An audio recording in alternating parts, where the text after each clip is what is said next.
చేయుచునుండగా మొదట నేను దర్శనమందు చూచిన అతి ప్రకాశమానుడైన గబ్రియేలును ఆ మనుషుడు సాయంత్రపు బలి అర్పించే సమయమున నాకు కనబడి నన్ను ముట్టెను.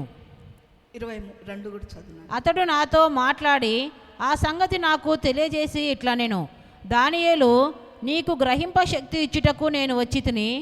దేవుని బిడ్డలారా, ఇక్కడ చూసినట్లయితే నువ్వు విజ్ఞాపన చేయ ప్రారంభించినప్పుడే ఈ సంగతి నీకు చెప్పుటకు వెళ్ళవలనని ఆజ్ఞ బయలుదేరనని చెప్పి, దానియేలు నువ్వు బహు ప్రియుడవని చెప్పి అక్కడ దానియేలుతో దేవుని దూత మాట్లాడుతుంది. దేవుని బిడ్డలారా, దానియేలు విజ్ఞాపన చేస్తున్నప్పుడు దేవుడు దూతను పంపించుంటున్నాడంట. గాబ్రియేలు దూతను పంపించి, ఇదిగో ఆయన దానియేలు అంటే నాకు బహు ప్రియుడు కనుక నువ్వు వెళ్ళి ఆయనకు ఈ విషయాన్ని, దానియేలు ఏ విషయం కొరకు ప్రార్థన చేస్తున్నాడో ఆ విషయంలో నిజంగా ఆ సంగతి తెలుసుకొనుటకు ఆయనకు గ్రహింప శక్తి ఇయ్యమని చెప్పి దేవుడు పంపిస్తున్నాడు. దేవుని బిడ్డలారా, ఏ విషయంలో విడుదల కావాలని అతడు ప్రార్థన చేస్తున్నాడు. నా జనులకు విడుదల కావాలా, నా ప్రజలకు విడుదల కావాలా ప్రభు అని చెప్పి ప్రార్థిస్తున్నప్పుడు, నువ్వు ఈ యొక్క 70 సంవత్సరములు ఇంకా గతించిపోతున్నవి నాయన, ఏ విధంగా సహాయం చేస్తావు అని చెప్పి ప్రార్థిస్తున్నప్పుడు వెంటనే దూతను పంపించుంటున్నాడంట. ఆ విడుదల ఏ విధంగా సంభవింపబోతున్నదో, ఆ విడుదల ఏ విధంగా రూపు దాల్చబోతున్నదో అవన్నీ తెలియచెప్పుటకు దేవుడు అక్కడ గాబ్రియేలు దూతను పంపించుంటున్నాడంట. పంపించడమే కాకుండా దానియేలు నువ్వు బహు ప్రియుడవని చెప్పి అంటున్నాడు. దేవుని బిడ్డలారా, దానియేలును గురించి దేవుడు నువ్వు నాకు బహు ప్రియుడవని చెప్పి ఎందుకు అంటున్నాడు? ఎందుకు ఆ విధంగా దేవుడు అంత ఇష్టంగా చెప్తున్నాడు? నాకు ప్రియుడు, బహు ప్రియుడు, ప్రియుడు కాదు బహు ప్రియుడు, విశేషమైన వాడని చెప్పి ఎందుకు దానియేలు గురించి దేవుడు అంత గొప్పగా చెప్తున్నాడంటే, ఆ దానియేలులో ఉన్నటువంటి ఆ యొక్క మంచి లక్షణం ఏమిటని మనం చూసుకున్నట్లయితే, ఎందుకు దానియేలు గురించి బహు ప్రియుడమని దేవుడు ఆ విధంగా సంబోధిస్తున్నాడు, ఎందుకు అంత చక్కగా దేవుడు దానియేలు గురించి చెప్తున్నాడంటే, 16వ కీర్తనలో ఒక మాట రాయబడింది. దేవుని బిడ్డలారా, 16వ కీర్తన 3వ వచనంలో చూసినట్లయితే, 16వ కీర్తన 3వ వచనాన్ని చూసినట్లయితే, నేను ఇలాగందును, భూమి మీదనున్న భక్తులే శ్రేష్ఠులు, వారు నాకు కేవలము ఇష్టలు. దేవుని బిడ్డలారా, నువ్వు బహు ప్రియుడవు దానియేలు అని చెప్పి దేవుడు దానియేలు ఎందుకు ఆ విధంగా అంటున్నాడంటే, బహు ప్రియుడవని ఎందుకు అంటున్నాడంటే, ఇక్కడ చూసినట్లయితే భూమి మీద ఉన్న భక్తులే శ్రేష్ఠులు, వారు నాకు కేవలము ఇష్టలంట. దేవుని బిడ్డలారా, దేవునికి భక్తులంటే ఇష్టలంట, శ్రేష్ఠులంట. దేవుని దృష్టిలో భక్తులు అంటే శ్రేష్ఠులుగా ఉంటున్నారు, దేవుని దృష్టిలో ఇష్టలుగా ఉంటున్నారు. దానియేలును గమనించినట్లయితే దానియేలు నిజముగా భక్తుడుగా ఉంటున్నాడు. దేవుని బిడ్డలారా, అందుకే అతడు ప్రార్థన చేస్తున్నప్పుడు, అతడు కన్నీళ్లు కారుస్తున్నప్పుడు, అతడు విజ్ఞాపన చేస్తున్నప్పుడు దేవుడు వెంటనే దూతను పంపించుంటున్నాడు.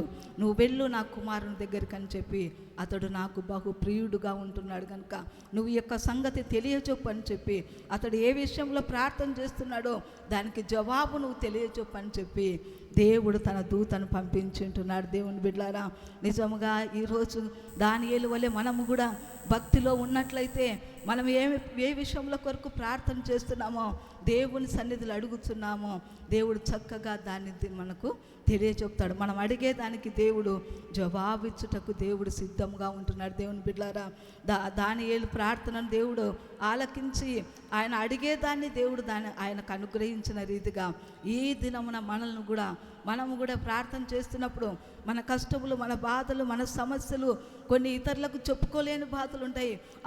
అవి ఎవరి దగ్గర మనం పంచుకోలేనటువంటి బాధలు ఉంటాయి.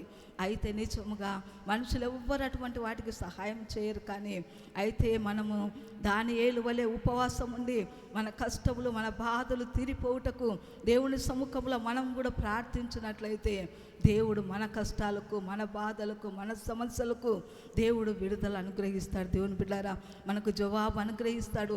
నిజంగా దేవాది దేవుడు తన సన్నిధిలో ఉండి ఆ యొక్క దూతను పంపించి, నా కుమారునికి ఈ విషయం తెలియజెప్పు, నా కుమారుడు అడుగుతున్నటువంటి ఈ యొక్క ప్రశ్నకు ఈ యొక్క జవాబు తెలియజెప్పు అని చెప్పి, ఈ ఆన్సర్ తెలియజేయమని చెప్పి దేవుడు తన దూతను పంపించుంటున్నాడు. దేవుని బిడ్డలారా, మనం అడిగేటన్నిటికి కూడా దేవుడు సహాయం చేస్తాడు, మన ప్రార్థన ఆలకిస్తాడు తప్పకుండా. దేవుని బిడ్డలారా, అయితే భక్తి మనము భక్తి చేయాలి. దానియేలంత భక్తి మనలో ఉన్నప్పుడైతే దేవుడు నిజంగా తన దూతను పంపిస్తాడు. దానియేలు జీవిత భక్తి మామూలు భక్తి కాదు దేవుని బిడ్డలారా, అసమానమైన భక్తి. మనం చూసినట్లయితే దానియేలు తన బాల్య వయస్సు నుండి మరి నిజముగా ఇప్పుడు ప్రార్థన విజ్ఞాపన చేస్తున్నప్పుడు అతడు వృద్ధుడుగా ఉంటున్నాడు. అంతవరకు తన భక్తిని కాపాడుకున్నాడు. మనమైతే లోకంలో అనేకులను చూస్తాం, ప్రారంభంలో అధిక భక్తి ఉంటుంది. నిజంగా ఎంత భక్తి చేస్తామో రాను భక్తి ఎక్కువమయ్యి మనము ఇంకా భక్తిని విడిచిపెట్టి మనల్ని మనం హెచ్చించుకొని మనము జీవిస్తామన్నమాట. దేవుని బిడ్డలారా, ఇంకా దేవుణ్ణి ఆరాధించేది, దేవుణ్ణి స్తుతించేది అవన్నీ పక్కన పెట్టేసి మనల్ని స్తుతించుకోవడం, మనల్ని పొగుడుకోవడము, మనల్ని హెచ్చించుకోవడం మనం చేస్తాం. కానీ అయితే దానియేలు బాల్యం నుండి ఆ వృద్ధాప్యం వరకు దేవుని సన్నిధిలో భక్తి చేస్తున్నాడంట. నిజంగా ఆయన భక్తి జీవితాన్ని మనం గమనించినట్లయితే అందరికీ లేఖనాలు ఎన్నోసార్లు మనం చదువుకుంటున్నాం, దైవజనుల ద్వారా వర్తమానాలు వింటున్నామైతే ఇంకా తెలియని వారు ఎవరైనా ఉన్నట్టయితే వాళ్ళ కోసం మళ్ళీ ఒక్కసారి దానియేలు జీవితాన్ని మనం తెలుసుకున్నాం. దేవుని బిడ్డలారా, దానియేలు ఏ విధంగా భక్తి చేస్తున్నాడో, ఆయన భక్తిని ఏ విధంగా కాపాడుకుంటున్నాడో, దానికి ఏ మాలిన్యం అంటకుండా నిజంగా చక్కగా దేవునికి ఇష్టడుగా ఏ విధంగా వాళ్ళు దానియేలు జీవితం జీవిస్తున్నాడో మనము చూసుకున్నట్లయితే మొదటి దానియేలు గ్రంథము 1వ అధ్యాయం మనం చూసినట్లయితే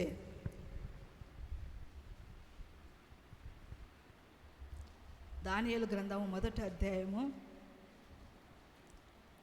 1 నుండి 5 వచనాలు గల దేవుని వాక్యాన్ని చదువుకున్నాం. దేవుని బిడ్డలారా, యూదా రాజగు యెహోయాకీము ఏలుబడిలో 3వ సంవత్సరంన బబులోను రాజగు నెబుకద్నెజరు యెరూషలేము మీదికి వచ్చి దానిని ముట్టడి వేయగా ప్రభువు యూదా రాజగు యెహోయాకీమును దేవుని మందిరంలోని శేషించిన ఉపకరణములను ఆ రాజు చేతికి అప్పగించెను. కనుక అతడు ఆ వస్తువులను షీనారు దేశంలోని తన దేవతాలయమునకు తీసుకొని పోయి తన దేవతాలయపు బొక్కసములో ఉంచెను. రాజు అస్పెనజు అను తన నసంపగుల అధిపతిని పిలిపించి అతనికి ఇలాగ ఆజ్ఞాపించెను: ఇశ్రాయేలీల రాజవంశములలో ముఖ్యులై లోపము లేని సౌందర్యమును సకల విద్యా ప్రవీణతయు జ్ఞానమును కలిగి తత్వజ్ఞానము తెలిసిన వారై రాజు నగరునందు నిలువదగిన కొందరు బాలులను రప్పించి కల్దీయుల విద్యను భాషను వారికి నేర్పుము.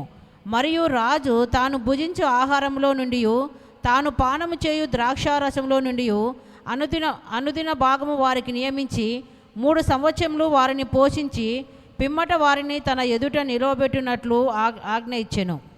దేవుని బిడ్డలారా, ఇక్కడ చూసినట్లయితే ఈ నెబుకద్నెజర్ రాజు ఏం చేస్తున్నాడంటే మరి ఆ యొక్క యెరూషలేము మీదకి వచ్చి ఆ యెరూషలేమును ముట్టడి వేసి అక్కడ ఆ దేశాన్ని అంతా స్వాధీనపరుచుకొని అక్కడ ఉన్నటువంటి వారందరినీ చెరగా తన దేశానికి తీసుకొని పోయినప్పుడు అక్కడికి పోయిన తర్వాత వీళ్ళందరినీ చెరగా తీసుకొని పోయిన తర్వాత ఆ ఇశ్రాయేల్ వంశంకు రాజవంశంలో ముఖ్యులైన లోపం లేని సౌందర్యం కలిగినటువంటి సకల విద్యా ప్రావీణ్యతం కలిగి తత్వజ్ఞానం తెలిసిన వారై రాజనగరునందు నిలవదగిన కొందరు బాలురని రప్పించి కల్దీయుల విద్యను భాషను వారికి నేర్పుమని చెప్పి ఈ యొక్క నెబుకద్నెజర్ రాజు అక్కడ నుండి ఆ యొక్క ఇశ్రాయేల్ దేశంలో ఉన్నటువంటి ప్రజలందరినీ తీసుకొని పోయి తన రాజ్యంలో ఒక ఆజ్ఞ, తన అధిపతులకు ఒక ఆజ్ఞ ఇస్తున్నాడు.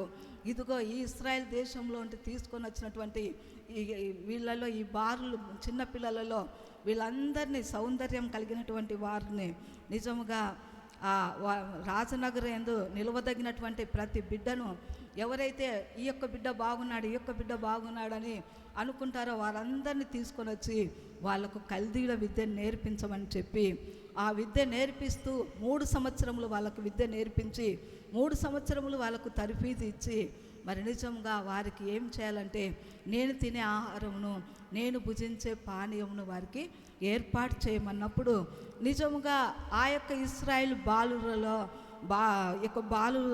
ఎవరున్నారంటే మనం చూసినట్లయితే ఆ యొక్క చంటి బిడ్డలలో ఎవరున్నారని మనం చూసినట్లయితే ఈ దానియేలు వాళ్ళు కూడా వాళ్ళలో ఉన్నారంట. దేవుని బిడ్డలారా, 6వ వచనాన్ని మనం చూసినట్లయితే నుండి దానియేలు, హనన్య, మిషాయేలు, అజర్యా అను వారు వీరిలో నుండిరి.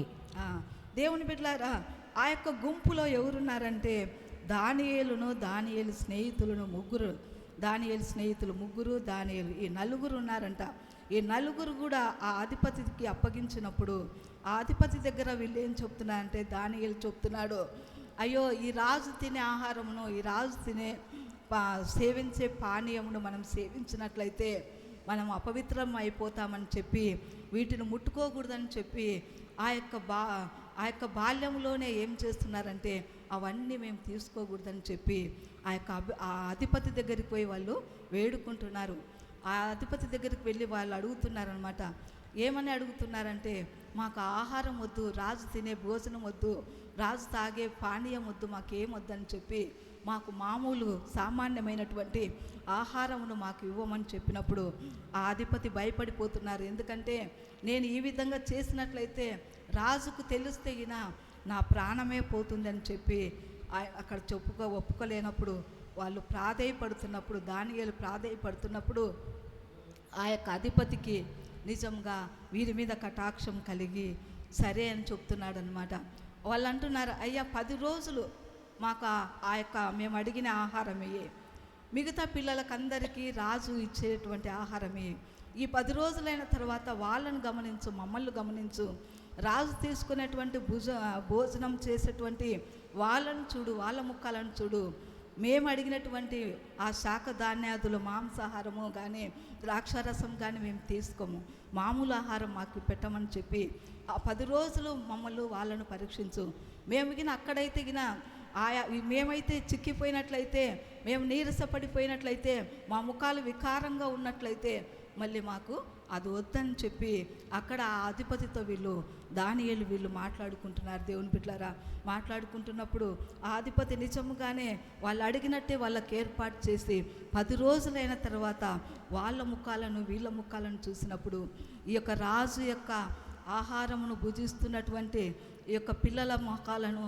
మరి వీళ్ళు శాకాహారం తీసుకుంటున్నటువంటి ఈ యొక్క దానియేలు, షద్రక్, మేషక్, అబేద్నెగోల యొక్క ముఖాలను చూసినప్పుడు ఆ యొక్క అధిపతికి నిజంగా వీళ్ళ ముఖాలే చక్కగా కళ్ళగా కనపడుతున్నాయంట. ఈ యొక్క ద్రాక్షరసమును మాంసమును తినేటువంటి వారికంటే ఈ శాకాహారం తినేటువంటి ఈ యొక్క దానియేలు వాళ్ళకే మరి నిజముగా ముఖము కలగా కనపడుతుందంట. దేవుని బిడ్డలారా, ఎందుకంటే దానియేలు వాళ్ళు ఈ విధంగా కోరుకున్నారంటే ఈ ద్రాక్షరసం తాగినప్పుడు ఇంకా అనేకమైనటువంటి చెడు పనులు చేయాల్సి వస్తుంది. మరి నిజంగా ద్రాక్షరసం తాగిన వెంటనే విందులు, వినోదాలు, నాట్యశాలలకు వెళ్ళాలా, ఇవన్నీ దేవునికి నచ్చవు కనుక, ఇవన్నీ దేవుని దృష్టిలో పాపము కనుక అటువంటి పాప జీవితానికి దూరంగా ఉండాలని చెప్పి ఆ చిన్నతనంలోనే దానియేలు నిజంగా ఆ మార్గంలో నడుచుకోకుండా దేవుని మార్గంలో నడుస్తున్నాడు. వాటన్నిటికీ దూరంగా ఉండి వాళ్ళను వాళ్ళు కాపాడుకుంటున్నారు, వాళ్ళను వాళ్ళు పవిత్రపరుచుకుంటున్నారు, వాళ్ళను వాళ్ళు పవిత్రతలో, పరిశుద్ధతలో వాళ్ళు నడుచుకుంటున్నప్పుడు ఈ యొక్క 3 సంవత్సరములు అయిపోయిన తర్వాత అందరిని తీసుకొని మరి ఈ యొక్క ట్రైనింగ్, రాజు ఎంతమందిని అయితే ట్రైనింగ్కు 3 సంవత్సరములు ఏర్పాటు చేసినారో వాళ్ళందరినీ తీసుకొని వెళ్ళినప్పుడు, వారితో పాటు ఈ షద్రక్, మేషక్, దానియేలు, అబేద్నెగోలను తీసుకొని వెళ్ళినప్పుడు రాజు సముఖంలో నిలవబెట్టినప్పుడు రాజు అందరినీ చూసి అందరికీ ప్రశ్నలు వేస్తున్నారు. అంటే వాళ్ళు 3 సంవత్సరంలో ఏ విధంగా తర్ఫీదు పొందినారని చెప్పి అనేక ప్రశ్నలు వేస్తున్నప్పుడు అనేకమైనటువంటి మరి ఆ యొక్క సకల శాస్త్రముల గురించి అడుగుతున్నప్పుడు వాటన్నిటినీ నిజముగా మరి ఈ యొక్క నలుగురు చక్కగా వివరించి ఉంటున్నారంట. మనం ఆ మాటలు చూసుకున్నట్లయితే దేవుని బిడ్డలారా 18వ వచనం నుండి చదువుకున్నామా.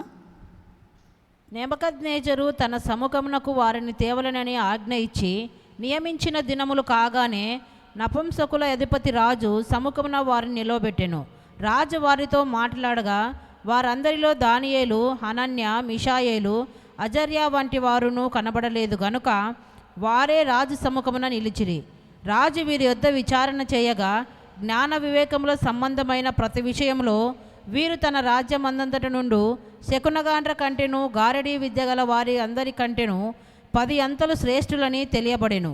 దేవుని బిడ్డలారా, నిజంగా వీళ్ళు తమ్మును తాము పరిశుద్ధపరచుకుంటూ మరి పరిశుద్ధతలో వాళ్ళు నిలబడినప్పుడు దేవుడు వాళ్ళకి ఏమి ఇచ్చినాడంటే మరి 17వ వచనాన్ని చూసినట్లయితే, ఈ నలుగురు బాలుర సంగతి ఏమనగా, దేవుడు వారికి జ్ఞానమును సకల శాస్త్ర ప్రవీణతయు వివేచనయు అనుగ్రహించెను.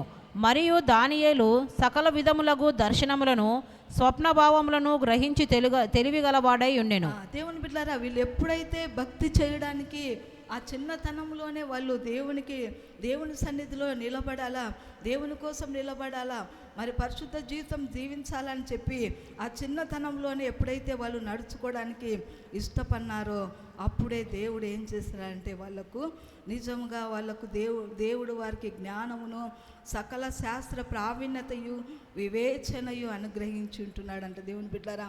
అంతేకాకుండా దానియేలుకు సకల విధములకు దర్శనములను స్వప్న భావములను గ్రహించు తెలివిగలవాడై ఉన్నాడంట.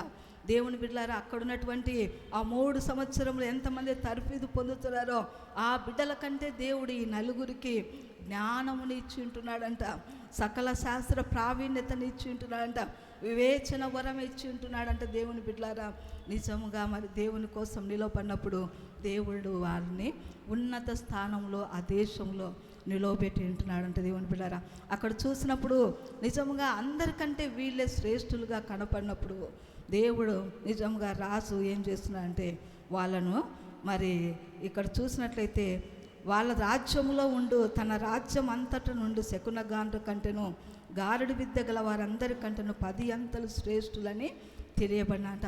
ఆ ప్రశ్నలు వేసినప్పుడు ప్రతి శాస్త్రం గురించి ఎన్నో విషయాలు అడిగినప్పుడు వాటన్నిటిలో మరి నిజంగా వాళ్ళు విశేషంగా నిలబడినారంట. ఏ ప్రశ్న అడిగినా దానికి జవాబు చెప్తున్నారంట. మంచి పెద్ద పెద్ద వాళ్ళని అందరినీ తీసుకొని వచ్చి వాళ్ళని పరీక్షించినప్పుడు, వాళ్ళని ప్రశ్నలు వేసినప్పుడు, వాళ్ళు నేర్చుకున్నటువంటి గ్రంథాలలో ఏమేమి ఉన్నాయో అవన్నీ ప్రశ్నలు వాటన్నిటికీ వీళ్ళు ఆన్సర్ చేసినారంట. దేవుని బిడ్డలారా, ఏది తెలియదు మాకని చెప్పకుండా అన్నిటినీ దేవుడు వాళ్ళకి ఇచ్చినప్పుడు, బుద్ధి జ్ఞానములు ఇచ్చినప్పుడు వాళ్ళు అడిగినటువంటి ప్రతి ప్రశ్నకు మరి వాళ్ళు జవాబు ఇచ్చి ఉంటున్నారంట. అప్పుడు రాజు ఆశ్చర్యపోతున్నారంట. వీళ్ళ జ్ఞానము, వీళ్ళ యొక్క తెలివితేటలు సామాన్యమైనటువంటి కాదు, నా రాజ్యంలో ఉన్న వారందరికంటే వీళ్ళు 10 అంతల శ్రేష్ఠులని చెప్పి అక్కడ రాజు వాళ్ళను మెచ్చుకుంటున్నా అంట. దేవుని బిడ్డలారా, మరి నిజంగా దేవుడు అంత తెలివిని జ్ఞానం ఎందుకు ఇచ్చినా అంటే వాళ్ళు పవిత్రంగా జీవించాలా, అపవిత్రంగా కాకూడదు, నిజంగా మేము పరిశుద్ధంగా జీవించాలని చెప్పి దేశం మారినను మరి నిజంగా ఊరు మారినను వాళ్ళ భక్తిని వాళ్ళు విడిచిపెట్టలేదంట. దేవుని బిడ్డలారా, మరి నిజంగా బానిసలుగా వెళ్ళి ఉంటున్నారు. బానిసలుగా వెళ్ళినప్పుడు వాళ్ళకి ఏ కనీస అవసరాలు కూడా చక్కగా ఉండవన్నమాట. అటువంటి సమయంలో నిజంగా వాళ్ళకు రాజు తినే ఆహారమును, రాజు సేవించే పానీయమును ఇచ్చినప్పుడు చూసినట్లయితే, సామాన్యంగా పరిస్థితిని చూసినట్లయితే వాటి మీద ఎగబడి మక్కువ కలిగి అవన్నీ తినాలి. ఎందుకంటే మేము ఎక్కడి నుండి వచ్చినాము, ఇక్కడ వచ్చి పడినాం, పరాయి దేశంలో ఉన్నాము, నిజంగా ఇవి తిని ఈ యొక్క రాజు కల్పించినటువంటి ఈ వసతులన్నీ మేము పొందుకోవాలని చెప్పి వాటి మీద వాళ్ళు ఎగబడకుండా మనసు పడేసుకోకుండా నిజంగా వాటికి దూరంగా ఉండి భక్తి చేయాలని వాళ్ళు నిలవబడినప్పుడు నిజంగా దేవుడు వాళ్ళను దీవించి ఉంటున్నాడంట. మరి ఆ జ్ఞానం వలన, ఆ యొక్క వివేచన వలన దేవుడు ఏం చేస్తున్నాడంటే రాజును ప్రేరేపించి వాళ్ళను ఒక మంచి స్థానంలో, మంచి ఉద్యోగాలలో వాళ్ళను స్థిరపరిచి ఉంటున్నారంట. ఎక్కడో బానిసలుగా నలిగిపోవాల్సినటువంటి బిడ్డలు నిజంగా ఆ దేశంలో పదవులు పొందుకొని వాళ్ళు జీవిస్తున్నారంట. దేవుని బిడ్డలారా, అంతేకాకుండా పెరిగి పెద్దవాళ్ళు అవుతున్నప్పుడు కూడా వాళ్ళను అందరూ రాజు ఇంకా వాళ్ళని తన రాజ్యంలో ఇంకా మంచి పదవులు ఇచ్చి ప్రతి ఉన్నత స్థానంలో వాళ్ళని నిలబెడుతున్నప్పుడు వాళ్ళు ఏం చేస్తున్నారంటే మనుషులందరికీ అసూయ వస్తుంది. మనుషులందరికీ నిజంగా దేవుని బిడ్డలారా వీళ్ళని చూసినప్పుడు ఎక్కడి నుండో వచ్చి ఇక్కడ పన్నటోళ్ళు వీళ్ళు మాకంటే అదుకులైపోతున్నారు, మాకంటే మంచి పదవులు పొందుకుంటున్నారని చెప్పి ఏ విధంగానైనాను వీళ్ళని తప్పు పట్టాలని చెప్పి, దానియేలును తప్పు పట్టాలని చెప్పి వాళ్ళు చూస్తున్నప్పుడు నిజంగా దానియేలులో ఏ తప్పు వాళ్ళు కనుగొనలేకపోయినారంట. దేవుని బిడ్డలారా, ఎంతగా దేవుడు దానియేలును హెచ్చించి ఉంటున్నాడంటే, దేవుని కొరకు నిలబడితే నిజంగా దేవుడు ఎంత స్థితిలోకైనా మనల్ని తీసుకొని వెళ్తాడనమాట. ఇక్కడ దానియేలుని ఎంతటి దేవుడు ఎంత స్థానంలో నిలబెట్టినాడంటే, దానియేలు గ్రంథము 6వ అధ్యాయంలో మనం చూసినట్లయితే,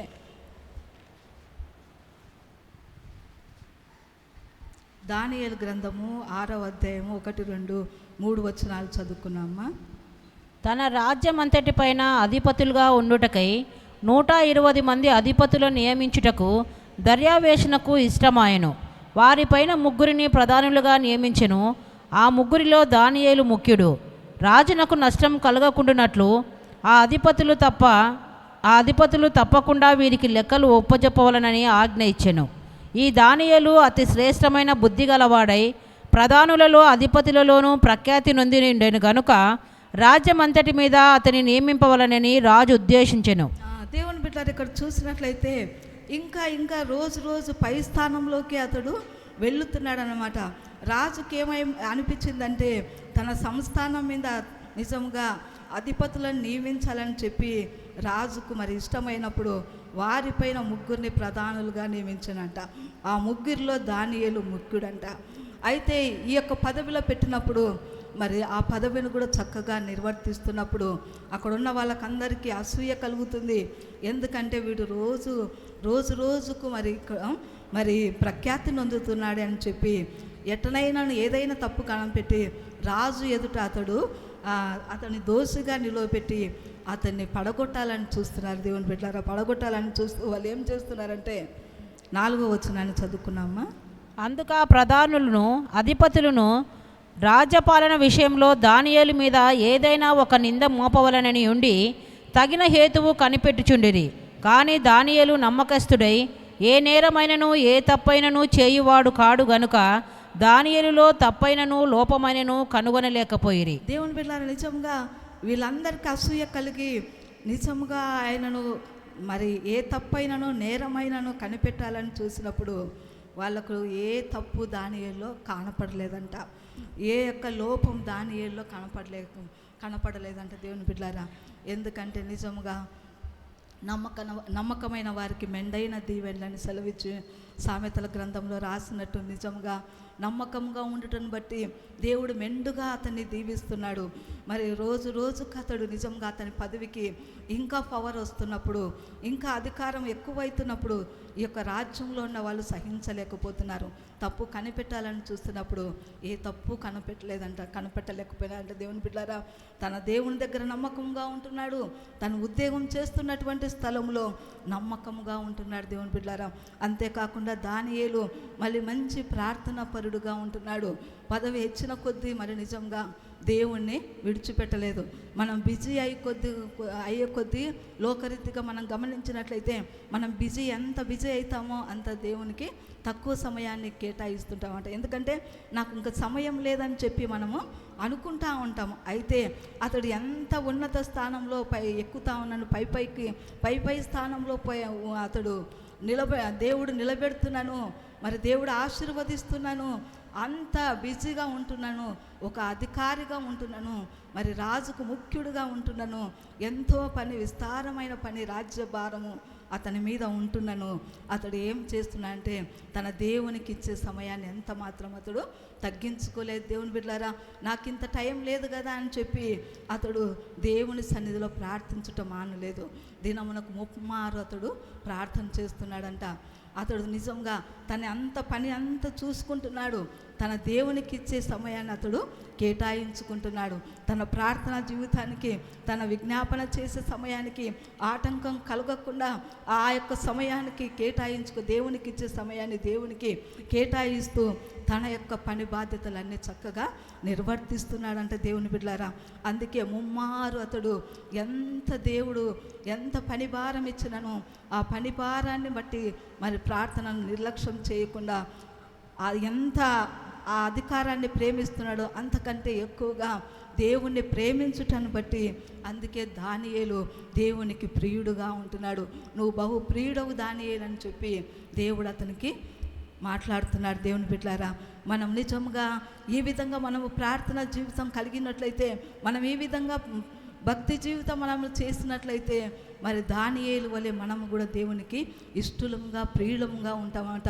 మనల్ని బట్టి కూడా దేవుడు నా ప్రియ కుమార్తె, నా ప్రియ కుమారుడు నిజంగా ఈ కష్ట పరిస్థితుల్లో మొరపెడుతున్నాడు, నేను అతనికి సహాయం చేస్తాను, ఆ బిడ్డకు సహాయం చేస్తానని దేవుడు మన కోసం కూడా దేవుడు దిగి వస్తాడు. దేవుని బిడ్డలారా, అంత నమ్మకంగా మనం జీవించాలా, అంత భక్తి చేయాలి, అంత పరిశుద్ధతలో మనం నిలవబడాలా. మనము దేవుని సన్నిధిలో ఉన్నప్పుడు దేవుని భక్తి చేస్తూ, మనం లోకంలో ఉన్నప్పుడు లోకస్తులతో కలుస్తూ రెండు చేస్తా అంటే రెండు పడవల మీద మనం ప్రయాణం చేస్తే దేవుణ్ణి మెప్పించలేం. దేవుని బిడ్డలారా, మరి దానియేలు ఒక మార్గాన్ని ఎంచుకొని, దేవుని మార్గాన్ని ఎంచుకొని తను బాలుడుగా ఉన్నప్పటి నుండి వృద్ధుడయ్యేంత వరకు తన దేవుణ్ణి విడిచిపెట్టకుండా నమ్మకంగా ఉంటున్నాడు. మరి నిజంగా చూసినట్లయితే అతడు ముమ్మారు ప్రార్థన పరుడుగా, ముమ్మారు ఉదయకాలం, మధ్యాహ్న కాలం, సాయంకాలం అతడు దేవుని సన్నిధిలో మొరపెట్టుకుంటున్నాడంట. అందుకే దేవుడు అంతగా అతన్ని దీవించుంటున్నాడు. ఆయన కన్నీళ్లు కారుస్తున్నప్పుడు దేవుడు చూడలేక ఆయన అడిగేదానికి, అతడు ప్రార్థన చేసే విషయానికి, ఇదిగో ఈ విషయాన్ని తెలియజెప్పు, నేను వాళ్ళకు ఈ విధంగా విడుదల ఇవ్వబోతున్నానని చెప్పి, మరి నువ్వు తెలియచెప్పని చెప్పి తన సముఖంలో ఉంటే దూతను పంపించుంటున్నాడు. దేవుని బిడ్డలారా, మనం చూసినట్లయితే దానియేలు ముమ్మారు ప్రార్థిస్తున్నట్లయితే, ఇంకొక భక్తుని గురించి చూసినట్లయితే అతడు ఎన్ని మార్లు దేవుణ్ణి స్తుతిస్తున్నాడో మనం చూసినట్లయితే 119వ కీర్తనలో మనం చూసినట్లయితే 119వ కీర్తన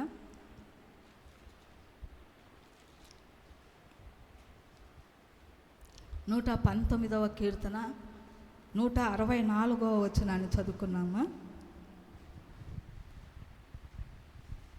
నీ న్యాయ విధులను బట్టి దినమునకు 7 మారులు నేను నిన్ను స్తుతించుచున్నాను. దేవుని బిడ్డలారా, ఇక్కడ చూసినట్లయితే దానియేలు చూసినట్లయితే ఆయన ఎంత బిజీగా ఉన్నాను, అతడు ఆ యొక్క సమయాన్ని దేవుని సకిచ్చే సమయాన్ని దేవునికి ఇస్తూ ఉన్నాడు. ఆ సమయాన్ని తప్పించడం లేదు, సాకు పెట్టుకోవడం లేదు, నాకు ఇంత పని ఒత్తిడిందని చెప్పి దాన్ని ప్రార్థన యొక్క టయాన్ని పక్కన పెట్టడం లేదు. దేవుని బిడ్డలారా, తన ఈ లోకరీతిగా తనకి అప్పగించిన బాధ్యతలు చక్కగా నెరవేరుస్తూ అదే విధంగా దేవునికి ఇచ్చే సమయాన్ని మరి చక్కగా మరి అతడు నిర్వర్తించుంటున్నాడు. ఆయన ముమ్మారు ప్రార్థన చేస్తే, ఇక్కడ చూసినట్టయితే ఈ యొక్క దావీదు భక్తుడు ఎన్ని మార్లు దేవుణ్ణి స్తుతిస్తున్నాడంటే దినమునకు 7 మార్లు దేవుణ్ణి స్తుతిస్తున్నాడంటే. దేవుని బిడ్డలారా, నిజంగా అందుకే వాళ్ళు అంతగా దేవుణ్ణి అంతగా ప్రేమించటం బట్టి, వాళ్ళంతగా దేవుని భక్తి చేయటం బట్టి దేవుడు వాళ్ళను కూడా అంతగా ఆశీర్వదించి ఉంటున్నాడు. ఎక్కడో గొర్రెలు కాసుకుంటున్నాడు, మరి ఎన్ని మార్లు దేవుణ్ణి స్తుతిస్తున్నాడంటే మరి నిజంగా ఇక్కడ రాయబడింది 7 మార్లు, దినమునకు 7 మార్లు మరి అతడు ప్రార్థిస్తుంటని బట్టి దేవుడు ఏం చేసినాడంటే ఏకంగా సింహాసనం ఇచ్చి ఇశ్రాయేల్ దేశానికి రాజుగా దేవుడు ఏర్పాటు చేసుకున్నాడంట. మరి నిజంగా రాజు కావడానికి దావీదుకి ఏమైనా యోగ్యత ఉందా, ఏమైనా క్వాలిఫై ఉందా, ఏమైనా ఫలాని విషయంలో రాజు కావలసినటువంటి అర్హత ఈయనకు ఉందా అంటే దేనికి చూసినట్లయితే అతడు అర్హత లేడు, విద్య లేని వాడుగా ఉంటున్నాడు. అంటే అధిక విద్య అతడు చదువుకోలేదు, అన్నల వలె ఆ యొక్క మిలిటరీలో లేడు, సైన్యంలో లేరు. మరి నిజంగా చూసినట్లయితే ఏదో కొంచెం చదివించి ఆ గొర్రెలు కాసుకోవడానికి, ఇంటిలో ఉన్నటువంటి ఆ పశువులను కాసుకోవడానికి తన తండ్రి పంపించుంటున్నాడు. అయితే తండ్రి పంపించినటువంటి పనిని కూడా చేస్తూ మరి ఆ సమయంలో ఆ దినమంతట్లో 7 మార్లు దేవుణ్ణి స్తుతిస్తుంటున్నాడు. దేవుని బిడ్డలారా, రాజు కావడానికి లోకరీతిగా ఆయనకి ఏ అర్హత లేదు, కానీ ఒకే అర్హత దేవుణ్ణి స్తుతించుటను బట్టి దేవుడు ఒక రాజ్యానికి రాజుగా అతన్ని ఏర్పాటు చేసినంట. దేవుని బిడ్డలారా, మనమైతే ఎన్ని మార్లు దేవుణ్ణి స్తుతిస్తున్నాం, మనకు దేవుడు, మనం ఏ బిజీ లేము. నిజంగా చూసినట్లయితే మనకి ఏ పని ఒత్తిడి లేదు. మరి ఎన్ని మార్లు మనం దేవుణ్ణి స్తుతిస్తున్నాం, దినానికి ఒక్క మారైనా మనము దేవుణ్ణి స్తుతిస్తున్నాం, 1 గంట కూర్చొని దేవుని సన్నిధిలో విజ్ఞాపన చేస్తున్నామా? ఇంకా దావీదు భక్తుడు అంటున్నాడు, ఏమంటున్నాడంటే 148వ వచనాన్ని చదువుకున్నామా. 119వ కీర్తన 148 47-48 చదువుకున్నాం దేవుని బిడ్డలారా. తెల్లవారక మునిపే మొరపెట్టి తిని నీ మాటల మీద నేను ఆశ పెట్టుకొని ఉన్నాను. నీవిచ్చిన వాక్యమును నేను ధ్యానించుటకై నా కన్నులు రాత్రి జాములు కాకమునిపే తెరుచుకొందును. దేవుని బిడ్డలారా, దేవుని వాక్యం చదువుకోవడానికి రాత్రి జాములు కాకమునిపే నా కన్నులు నేను తెరుచుకుంటాను అంటున్నాడు. తెల్లవారక మునిపే నేను మొరపెడతాను అంటున్నాడు. తెల్లవారు నాకు అందరు చూసేటట్టు మరి కొంతమందిని చూసినట్లయితే విజ్ఞాపన చేసుకుంటుంటారు. కానీ ఇతడంట భక్తుడు నిజంగా తెల్లవారక మునిపే మొరపెట్టి తిని అంటున్నాడు. ఇంకొక కీర్తనలో ఆయన రాస్తున్నాడు, వేకువనే నిన్ను వెదికెదను. అక్కడ ఒక కీర్తన రాయబడి ఉంటుంది. ఆ కీర్తనలో మరి నిజంగా చక్కగా వివరిస్తున్నాడు.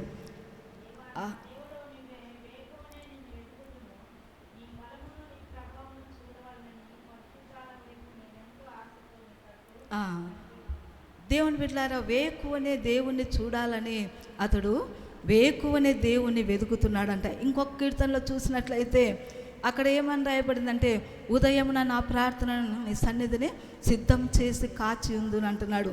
ఆయన రెడీగా తెల్లవారుతానే నిజముగా దేవునికి ప్రార్థన చేయడానికి సిద్ధపడి ఉంటున్నాడంట.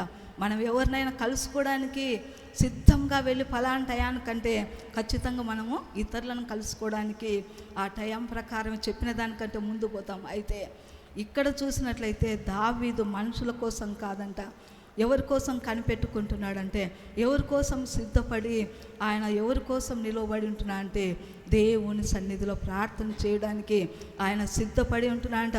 ఉదయమున ఎప్పుడు ఉదయం అవుతుందా అని చెప్పి తన కంఠస్వరాన్ని సిద్ధం చేసుకొని ప్రార్థన చేయుటకు అతడు సిద్ధపడి ఉంటున్నాడంట. దేవుని బిడ్డలారా, నిజంగా భక్తులుగా వాళ్ళు ఇంత భక్తి జీవితం చేయుటని బట్టే దేవుడు వాళ్ళను దీవించి ఉంటున్నాడు, అంత అధికంగా దీవించి ఉంటున్నాడు. అందుకే నువ్వు నాకు బహు ప్రియుడవని చెప్పి అక్కడ దానియేలుతో చెప్తున్నాడు. దావీదుతో ఏమని చెప్తున్నాడంటే, దేవుడు నా హృదయానుసారుడు, అంటే నా హృదయంలో ఆలోచనలు ఏ విధంగా ఉన్నాయో, నా తలంపులు ఏ విధంగా ఉన్నాయో వాటి ప్రకారం ఇతడు నడుచుకునేవాడని చెప్పి దేవుడు దావీదు గురించి చెప్తున్నాడు. మనం చెప్తాం మన శారీరకమైన పిల్లల గురించి మనం ఏం చెప్తా అంటే, నా మాట జవ తాటకుండా నా బిడ్డ నడుచుకుంటుంది, నా కొడుకు నడుచుకుంటాడని మనం ఏ విధంగా చెప్తామో ఆ విధంగా దేవుడు కూడా దావీదు గురించి చెప్తున్నాడు. నా హృదయానుసారుడు, నేను ఏ విధంగా నడవమంటే నాకు ఇష్టం వచ్చినట్టు నేను చెప్పినప్పుడు ఆ విధంగా నడిసే కుమారుడు అని చెప్పి దావీదు గురించి చెప్తున్నాడు. దేవుని బిడ్డలారా, మరి నిజంగా మనం ఎన్నిసార్లు ప్రార్థిస్తున్నాం, మనం ఎంత భక్తి చేస్తున్నాం దేవుని బిడ్డలారా. నిజంగా మనం కూడా అటువంటి భక్తి చేసినప్పుడు దేవుడు మనం అడిగే వాటిని దేవుడు తప్పక అనుగ్రహిస్తాడు. మనం బాధపడుతుంటే చూస్తూ ఊరుకుండే దేవుడు కాదు దేవుని బిడ్డారా. దేవుడు అంటున్నాడు, ఇంకొక చక్కని మాట అంటున్నాడు. ఏమంటున్నా అంటే 37వ దావీదు కీర్తనలో చూసినట్లయితే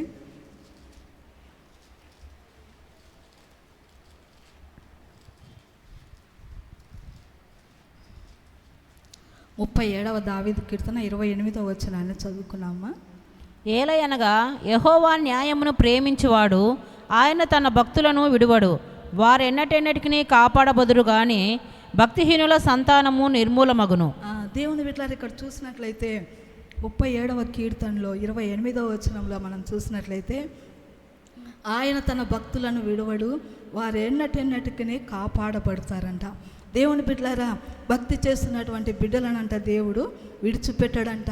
ఎన్నటెన్నటికి ఏ పరిస్థితిలో ఉన్న దేవుడు ఆ పరిస్థితిలో ఉంటే కాపాడుతాడంట. నిజంగా దానియేలు మొరపెట్టుకుంటున్నాడు, ప్రభువా మేము ఇక్కడే మగ్గిపోవాలన్నా, మేము ఇక్కడే మట్టిలో కలిసిపోవాలన్నా, మా దేశానికి మమ్మల్ని నడిపించు అని ప్రార్థన చేస్తున్నప్పుడు దేవుని దూతను, గాబ్రియేలు దూతను పంపించి ఆయన ప్రశ్నకు జవాబు ఏ విధంగా నేను మీకు విడుదల ఇస్తానో ఆ జరగబోయేటివంతటిని తెలియచెప్పమని దేవుడు పంపించి అంటున్నా అంట. దేవుని బిడ్డలారా, మనం ఏ పరిస్థితిలో ఉన్నానో దేవుడు మన ప్రార్థన త్రోసివేయడు, మనం అడిగిన దాన్ని దేవుడు అనుగ్రహిస్తా అంట. ఒక దైవజనుడు సాక్ష్యం, తన జీవితం గురించి సాక్ష్యం చెప్తున్నాడు. ఏమని చెప్తున్నాడు అంటే, ఆయన 10th క్లాస్ అయిపోయి ఇంటర్మీడియట్ అయిపోయి పీజీ చేస్తూ మరి పిహెచ్డి చేసినాడంట. పిహెచ్డి చేసిన తర్వాత మరి తనకు ఉద్యోగం రాలేదన్నమాట. ఎక్కడ పోయి ఉద్యోగం అడిగితే విన్న వాళ్ళు అంటున్నారంట, ఎక్కువ నువ్వు పిహెచ్డి చేసినావు కనుక స్కూళ్ళల్లో నువ్వు హై క్వాలిఫై కాబట్టి నువ్వు వద్దంటున్నారంట. ఇంటర్మీడియట్ కాలేజీకి వెళ్ళినప్పుడు వాళ్ళని అడిగినప్పుడు వాళ్ళు కూడా ఉద్యోగము ఇవ్వటం లేదంట. ఎందుకంటే పిహెచ్డి చేసిన ఆయన మాకు ఇక్కడ ఇంటర్లో ఏమీ ఎక్కువ ఉంది కనుక నువ్వు అవసరం లేదని చెప్తున్నాడంట. ఎక్కడికి పోయినా ఆయనకు ఇంకా ఉద్యోగం లేక అతడు నిరుద్యోగంతో బాధపడుతున్నాడు. సరైన ఆహారం లేక, సరైన వసతి లేక, మరి నిజంగా అతని ఆరోగ్యం కూడా క్షీణించిపోతున్నప్పుడు అతడు ఎంతో బాధపడుతున్నాడంట. రాత్రిలో కన్నీళ్లు కారుస్తున్నాడంట. ఆ కన్నీళ్లతో తన దిండంతా తడిచిపోతుందంట. అయ్యో ప్రభు, నేను ఇంత భక్తిగా ఉంటున్నాను కదా, నీ సన్నిధిలో ఎంత నమ్మకంగా ఉంటున్నాను కదా, నన్ను నేను పోషించుకోవడానికి నాకు ఒక ఉద్యోగం కూడా లేదని చెప్పి, మరి ఎందుకు నాకు ఈ పరిస్థితి అని చెప్పి అతడు బాధపడుతూ ఒకానొక సమయంలో అనుకుంటున్నాడంట, ఇంకా ఉద్యోగం ఇంకా వచ్చేటట్టు లేదని చెప్పి, మరి నన్ను నేను బ్రతికించుకోవాలంటే ఏదో ఒక ఉద్యోగం చేయాలి కదా అని చెప్పి, నాకు ఏమి రాదు కనుక నాకు తెలిసినది ఒక్కటే అని చెప్పి అతనికి బట్టలు ఇస్త్రీ చేయడం తెలుసంట. మా ఇంట్లో నేను బట్టలు ఇస్త్రీ చేసుకుంటాను కనుక నాకు అదొక్కటే తెలుసు కనుక అతడు అనుకున్నాడంట. ఏమనుకున్నా అంటే, ఒక తోపుడు బండి కొనుక్కొని ఆ ఇస్త్రీ పెట్టుకొని అక్కడ అపార్ట్మెంట్లో ఉన్నటువంటి వాళ్ళ బట్టలన్నీ ఇంకా ఇస్త్రీ చేస్తే నాకు నా జీవనం గడుస్తుందని చెప్పి అతడు అనుకొని ఆలోచన చేసుకొని అతని దగ్గర కొంచెం డబ్బులు ఉన్నప్పుడు ఆ యొక్క బండి కొనుక్కోవాలని వెళుతున్నప్పుడు అతనికి తన కాలేజీ కనపడి తన కాలేజీ దగ్గరకు ఒక్కసారి యూనివర్సిటీలోకి వెళ్దామని చెప్పి పోయి తన ల్యాబ్ రూమ్లోకి పోయినప్పుడు నిజంగా అక్కడ ఒక లెటర్ పడిందంట. ఏమో లెటర్ అని చూసినప్పుడు అది గవర్నమెంట్ నుండి వచ్చిన లెటర్ అంట. ఆ దాంట్లో అది ఓపెన్ చేసి చూసినప్పుడు నువ్వు యంగ్ సైంటిస్ట్గా అవార్డుకు నువ్వు ఎంపికైనావని చెప్పి రాష్ట్రపతి నుండి భవన్ నుండి ఆ లెటర్ వచ్చిందంట. దేవుని పిల్లరా, అతనికి కన్నీళ్ళు ఆగటం లేదంట. నిజంగా అతడు ఏమనుకున్నా అంటే, నేను ఇంత పిహెచ్డి చేసినా నాకు ఉద్యోగం రాలేదు కదా, మరి ఈ ఊర్లోనే నాకు ఎన్నో బహుమతులు వచ్చినాయి నా చదువు కోసము, నేను మళ్ళీ గోల్డ్ మెడల్గా వచ్చినప్పుడు నా యొక్క ఫోటో పేపర్లలో పడింది, మరి ఇంత మంచిగా ఉన్న నాకు ఉద్యోగం రాలేదు కదా, నేను ఇంకా ఐరన్ బట్టలు చేసుకున్నాను, ఒక వీధిలో నిలబడుకొని నేను ఐరన్ బట్టలు చేసుకోవాలని తీర్మానం చేసుకొని మరి నిజంగా తన ల్యాబ్లోకి వచ్చి చూసుకున్నప్పుడు ఆ లెటర్ పడినప్పుడు నువ్వు సైంటిస్ట్గా మరి అవార్డుకు ఎంపికైనావని చెప్పి, యంగ్ సైంటిస్ట్గా అవార్డు నీకు వచ్చిందని చెప్పి రాష్ట్రపతి భవన్ నుండి లెటర్ వచ్చినప్పుడు దేవుడు ఎంత గొప్ప దేవుడు. నిజంగా తనేమనుకున్నాడు, దేవుడు నాకు ఇంకేం సహాయం చేయడని చెప్పి, దేవుడు కాదు నాకు ఉద్యోగం రాలేదు ఇంకా నేను ఈ ఐరన్ బట్టలే చేసుకొని మరి బ్రతుకుదామని చెప్పి నిర్ణయం చేసుకున్నప్పుడు నిజంగా దేవుడు ఎంత గొప్ప కార్యం చేసినాడంటే, ఒక అవార్డు ఇచ్చి ఆ అవార్డు ద్వారా అతనికి ఒక మంచి మరి ఒక అమౌంట్ ఇచ్చి మరి దేవుడు ఆయనను ఘనపరిచి ఉంటున్నా అంట. దేవుని బిడ్డలారా, ఈయన అనుకున్నాడు ఇంకా నా జీవితం ఇంతేనేమో అని చెప్పి అనుకున్నాడు, కానీ దేవుడంట తన బిడ్డలను ఎన్నడూ విడిచిపెట్టాడంట. నిజంగా అతడు ఐరన్ బట్టలు చేసుకొని తన జీవితం కొనసాగించుకోవాలనుకున్నప్పుడు ఒక యంగ్ సైంటిస్ట్ అవార్డు వచ్చి మరి దాని వలన అతడు ఆ యొక్క అవార్డు పొందుకొని మరి నిజంగా ఒక సైంటిస్ట్గా 30 దేశాలు మరి ఫ్లైట్లో తిరిగే అంత గొప్ప కృప దేవుడు ఇచ్చిన అంటే. దేవుని బిడ్డలారా, ఎందుకంటే తన జీవితంలో అతనికి తెలిసినది భక్తి ఒకటే, మందిరానికి పోవడము, వాక్యం వినడం, దేవుని సన్నిధిలో పరిచయం చేయడము, తన కాలేజీకి వెళ్ళడం, తన చదువుకోవడము, ఇదొక్కటే తనకు తెలిసినది, వేరొకటి తెలియదు. అంతగా భక్తి చేస్తున్నాను కదా అని చెప్పి అతడు బాధపడుతున్నప్పుడు ఎన్నో రాత్రులు ఎంతో కన్నీళ్ళు కార్చినప్పుడు తన దిండంతా తడిచిపోయిందంట. నిజంగా అంత కన్నీళ్ళు కార్చినాడంట. అయితే నిజంగా తను నమ్మినటువంటి దేవుడు, తను భక్తి చేసినటువంటి దేవుడు అతన్ని విడిచిపెట్టకుండా ఆ యొక్క అవమానానికి నిజంగా ఎవరైనా చూసినట్లయితే వీడు ఇంత చదివినాడు, వీడు నిజంగా ఏం చేతగానాడు, వీడు ఐరన్ బట్టలు చేసుకుంటున్నాడు అని చెప్పి అనుకునేటువంటి స్థితికి దేవుడు అప్పగించకుండా అతన్ని ఒక మంచి స్థానంలో ఒక సైంటిస్ట్గా దేవుడు అతన్ని నిలవబెట్టినాడంట. దేవుని బిడ్డలారా, అందుకనే ఈ వచనంలో ఆయన తన భక్తులను విడువరు, వారు ఎన్నటెన్నటికి కాపాడబడతారంట. దేవుని బిడ్డలారా, నువ్వు నేను భక్తి చేస్తున్నట్లయితే మనం ఏ పరిస్థితిలో, ఎంత హీనమైన పరిస్థితిలో, ఎంత మరి సమస్యలతో, సుడిగుండాలతో, అప్పులతో కానీ అనారోగ్య పరిస్థితుల్లో ఏ పరిస్థితిలో ఉన్నానంటే దేవుడు మనల్ని ఆ పరిస్థితిలోనే విడిచిపెట్టాడంటే. దేవుని బిడ్డలారా, మనుషులైతే మనల్ని చూసి చూడనట్టు విడిచిపెట్టిపోతారు. మనం కష్టంలో, నష్టంలో, బాధలో ఉన్నప్పుడు ఎవరు సహాయం చేయడానికి ముందుకు రారు, చూసి చూడనట్టు తెలియనట్టు పోతారు. కానీ అయితే దేవుడు అంటే తన భక్తులని ఎన్నడూ విడిచిపెట్టాడంట, వారు ఎన్నటెన్నటికి కాపాడబడతారని చెప్పి దేవుడు వాక్యంలో దేవుడు సెలవిస్తున్నాడు. దేవుని బిడ్డలారా, నిజంగా నువ్వు నిజమైన భక్తి, యథార్థమైన భక్తి, దేవునికి ఇష్టమైన భక్తి నువ్వు నేను చేస్తున్నట్లయితే మనం ఏ పరిస్థితిలో ఉన్నానో దేవుడు మనకు ఆ పరిస్థితిలో మనకు విడుదల ఇస్తానని చెప్తున్నాడు. ఆ పరిస్థితిలో మనల్ని దాటించి మనకు ఒక నెమ్మది, ఒక సమాధానకరమైనటువంటి మరి ఒక మంచి మార్గంలోకి మనల్ని తీసుకొని వస్తాడంట. అందుకే ఇర్మియా గ్రంథంలో ఒక మాట రాయబడింది. దేవుని బిడ్డలారా, ఇర్మియా గ్రంథం 6వ అధ్యాయంలో మనం ఒక మాట చదువుకున్నాము.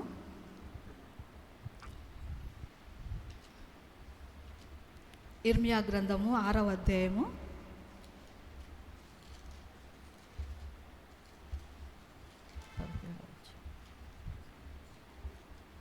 ఇర్మియా గ్రంథము 6వ అధ్యాయము 16వ వచనాన్ని చదువుకున్నామా. యెహోవా ఇలాగు సెలవిచ్చుచున్నాడు, మార్గములలో నిలిచి చూడుడి, పురాతన మార్గములను గూర్చి విచారించుడి, మేలు కలుగు మార్గమేది అని అడిగి అందులో నడుచుకొనుడి, అప్పుడు మీకు నెమ్మది కలుగును. అయితే వారు మేము అందులో నడుచుకొనమని చెప్పుచున్నారు. దేవుని బిడ్డలారా, ఇక్కడ చూసినట్లయితే ఇర్మియా గ్రంథంలో 6వ అధ్యాయం 16వ వచనంలో దేవుడు ఏమని సెలవిస్తున్నాడు అంటే, యెహోవా ఇలాగూ సెలవిస్తున్నాడు, మార్గములలో నిలిచి చూడుడి, పురాతన మార్గములను గురించి విచారించుడి, మేలు కలుగు మార్గం ఏదని అడిగి అందులో నడుచుకొనుడి అంటున్నాడు.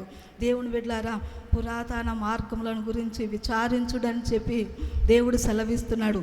పురాతన మార్గములంటే పూర్వమున మన భక్తులు, మన పితరులు ఏ విధంగా నడుచుకున్నారో విచారించుకొనుడి అంటున్నాడు, తెలుసుకోమని చెప్తున్నాడు. తన భక్తులుగా పిలువబడుచున్నటువంటి మన పూర్వీకులు ఏ విధంగా దేవుని కోసం భక్తి చేసినారో, దేవుని సన్నిధిలో ఏ విధంగా నడుచుకున్నారో ఆ మార్గములను మీరు తెలుసుకొనుడి, మేలు కలుగు మార్గం ఏది అని అందులో అడిగి నడుచుకొనుడి అంటున్నాడు. దేవుని బిడ్డలారా, మనకు ఒకవేళ తెలియదని మనం అనుకుంటున్నామో, ఏ విధంగా భక్తి చేయాలని మనకు తెలియడం లేదో, కానీ అయితే పూర్వమున మన పితరులు నడుచుకున్నటువంటి ఆ మార్గములను విచారించుకొనండి, ఆ మార్గములు తెలుసుకొనండి. అప్పుడు ఆ మార్గంలో మీరు కూడా నడుచుకోండి.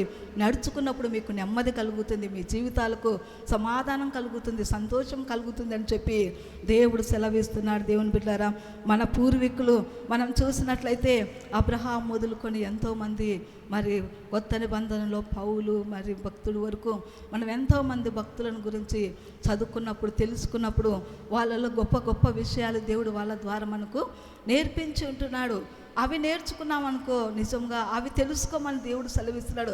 ఏమేమో మనకు నిజంగా పనికిరానివన్నీ, అవసరం లేనివన్నీ మనం నేర్చుకొని మన మైండ్ అంతా పాడు చేసుకుంటున్నాం. కానీ అయితే దేవుడు అంటున్నాడు, పురాతన మార్గములను గురించి విచారించుడి, మేలు కలుగు మార్గం ఏదని తెలుసుకోండి, ఏ విధంగా నడుచుకుంటే మేలు కలుగుతుందని తెలుసుకోమని చెప్పి దేవుడు చెప్తున్నాడు. అప్పుడు మనకు నెమ్మది కలుగుతుందని చెప్పి దేవుడు చెప్తున్నాడు. దేవుని బిడ్డలారా, అబ్రహాము జీవితాన్ని తెలుసుకున్నట్లయితే అబ్రహాముకు దేవుడు చెప్తున్నాడు, నువ్వు లేచి నడువు అన్నప్పుడు, ఎందుకు ప్రభువా, నేను ఎక్కడికి పోవాలి ప్రభువా, నువ్వు చెప్పలేదే అని చెప్పి ఏం ప్రశ్న లేదు. నిజంగా అబ్రహాము దేవుడు చెప్పినట్టు నడుచుకున్నప్పుడు దేవుడు అంటున్నాడు, నేను చెప్పినట్టు నువ్వు నడుచుకున్నట్లయితే నేను నిన్ను ఆశీర్వదిస్తాను అన్నప్పుడు అబ్రహాం చక్కగా నడుచుకున్నాడు. దేవుని బిడ్డలారా, అదేవిధంగా షారాను కూడా చూసినట్లయితే, సారా నిజంగా అబ్రహామును యజమానుడని అతన్ని లోపడుతూ అతడు చెప్పిన ప్రకారము మరి సారా కూడా నడుచుకున్నట్టును బట్టి సారా కూడా తన జీవితంలో ఆశీర్వాదాన్ని పొందుకున్నది. ఏ విధంగా తన భర్తకు విధేయురాలుగా ఉంటూ మరి ఆశీర్వాదాన్ని పొందుకున్నది. ఒకానొక సమయంలో ఎండవేళలో అబ్రహాం ఇంటికి మరి అతిథులు వచ్చినప్పుడు అబ్రహాము త్వరగా గుడారములకు వెళ్ళి షారాకు చెప్తున్నాడు, నువ్వు ఆహారం సిద్ధం చేయమన్నప్పుడు, 3 మనుషులు మన ఇంటికి వచ్చి ఉంటున్నారు అన్నప్పుడు, ఆ ఎండ వేళలో మరి భర్త నిజంగా సెలవిస్తానే మరి షారా నిజంగా ఏం చేసిందంటే, వారు మాట్లాడకుండా అతడు చెప్పిన ప్రకారమే వాళ్ళకు భోజనం సిద్ధం చేసి ఉంటుంది. దేవుని బిడ్డలారా, భోజనం సిద్ధం చేసి వారికి భోజనము వారు పెట్టినప్పుడు, వాళ్ళు షారా పెట్టినటువంటి అబ్రహాం షారా పెట్టినటువంటి ఆ భోజనాన్ని వాళ్ళు తిని తృప్తిపరచబడి నిజంగా షారాను ఆశీర్వదిస్తున్నారు. ఏ విధంగా ఆశీర్వదిస్తున్నారంటే, ఇదిగో ఇదే సంవత్సరం మీదటికి ఇక్కడికి వస్తాం, అప్పుడు నీ కౌగిట్లో కుమారుడు ఉంటాడని ఆమెను బ్లెస్ చేస్తున్నారు. దేవుని బిడ్డలారా, అయితే షారా అపనమ్మకంతో ఇది నాకు ఎలాగూ జరుగుతుందని చెప్పి నవ్వుకున్నది. కానీ దేవుడు అంటున్నాడు, షారా నవ్వవద్దు, నేను మళ్ళీ మనుషులకు అసాధ్యం కానీ నాకు అసాధ్యమైనది యెహోవాకు అసాధ్యమైనది ఏది లేదని చెప్పి మరి అక్కడ సారాకు దేవుడు ఆశీర్వాదం ఇచ్చి వెళుతున్నాడు. దేవుని పిల్లారా, మనం ఆ మాట గురించి హెబ్రీ పత్రికలో ఒక మాట రాయబడింది.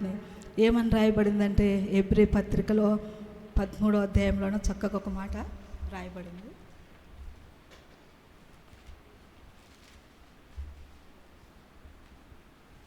తెలియకనే దేవదూతలకు ఆతిథ్యం ఇచ్చి ఆశీర్వదించబడినారని చెప్పి